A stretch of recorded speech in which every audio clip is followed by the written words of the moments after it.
Tinkamo dviračio pasirinkimas yra labai svarbus, juk nuo to, kokį dviratį nusipirksime, priklauso ne tik mūsų patogumas ir saugumas, bet ir tai, ar maloniai leisime laisvalaikį, ar visiškai atsisakysime minti dviračio pedalus. Kaip pasirinkti tinkamą dviratį, patarė UAB Vasarė padalinio vadovas Romas Imbrasas.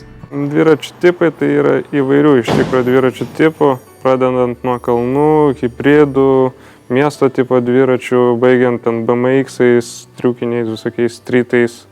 O savo pasirinkti tinkamą dviratį, tai reikėtų tiesiog pačiam pasigalvoti, kur dažniausiai važinėsim, ar plentų, ar asfaltų, ar miško takeliais, ar kažkur ekstremaliau. Ir pagal tai reikėtų rinktis ir dviračio tipą. Planuodami įsigyti dviratį, pirmiausia turėtumėte pagalvoti, kaip dažnai ir kaip ilgai jo ketinate važinėti. Žinodami atsakymus į šios klausimus, lengviau rasite optimalų ir labiausiai jums tinkantį variantą. Hibridiniais dviračiais patogu važiuoti ilgesnės distancijas lygesne danga, asfaltuota ar betono. Hibridiniai dviračiai turi didelio spindulio ratus, siauresnes padangas, amortizuojančią šakę. Jie tinka važiuoti bet kokia danga, tiek miško keliais, tiek asfaltuotų takų. Šių dviračių padangos siauresnės negu kalnų dviračio, bet storesnės nei plento. Plento dviratis skirtas važinėjimui dideliu greičiu. Plento dviračio būdingi bruožai – 28 colių ratai, lengvumas, siauros padangos be protektoriaus, klasikinis rėmas, lenktas vairas ir aukštai iškeltas balnelis. Sportiniai dviračiai skirti važinėti lygiais paviršiais. Krosiniai dviračiai tai tarpinis variantas dviračių, skirtų važinėjimui lygia kieta danga ir tų, kurie labiau tinka bekelėms. Krosiniai dviračiai savo formą primena plentinius dviračius. Palyginus su plentiniais, krosiniai dviračiai turi storesnius ratus ir neturi amortizuojančios šakės. Kalnų dviračiai turi specialius sustiprintus rėmus, mažesnį ratlankio spindulį ir platesnes padangas. Jų konstrukcija lemia, kad šio tipo dviračiai skirti važinėti nelygiais ir kalnuotais keliais, bekelėmis, po smėlį ir balas. Miesto dviračiai yra skirti kasdieniam važinėjimui, todėl yra labai patogus. Dažniausiai jie turi nedaug pavarų, tačiau turi ilgesnius purvasaugius ir grandinės apsaugas.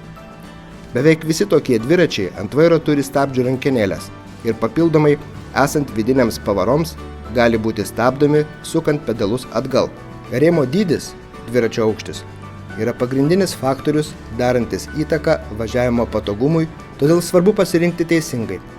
Rėmo dydis nustatomas pagal skaičiuotuvę, skaičiuojamas ūgis ir vidinės kojos ilgis.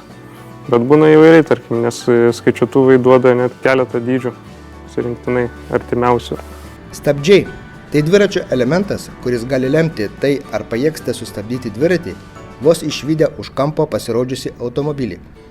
Todėl įsigyjant dviratį, labai svarbu atkreipti dėmesį į stabdžių sistemą bei jos gamintoją.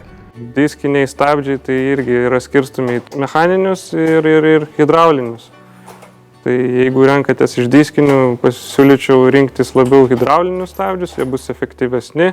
Jeigu renkantis tarp paprastų V-brake tipo stabdžių, tai V-brake'ai kaladėlės sauso orų pakankamai ilgai tarnauja, bet jie nėra tiek efektyvūs, jeigu, tarkim, važiuojam su apkrova turistaujant, bet jų, tarkim, aptarnavimas yra tikrai labai pigus.